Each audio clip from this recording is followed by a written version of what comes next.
Sugar અને આદુ લસણની પેસ્ટ નાખીને ગરમ કરી નાખ્યા છે. હવે એને ઠરવા દીધા અને હવે એમાંથી પાણી સ્ક્વીઝ આઉટ કરી નાખો. એમાં હોર્સ પાવડર નાખશો, મસાલો નાખશો,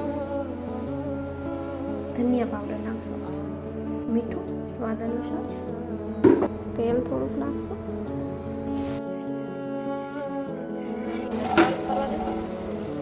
3 થી 4 મિનિટ માટે. અગેન આપણે સેમ તવામાં થોડુંક ઘી નાખશું. હું સેમ તવો એટલે યુઝ કરવા માગું છું કારણ કે મારા હંસા માસીને તકલીફ નથી આવતી. હું લસણ ચોપ કરેલું, મરચું અને કોથમીર નાખીશ. હવે એમાં થોડો ઓટ્સ પાવડર નાખશું, પાણી નાખશું, કરતા રહેશો. ઓટ બિકોઝ સોયાબીનમાં આપણે નાખેલું જ છે એ આમાં સોયા નાખી દઈશું.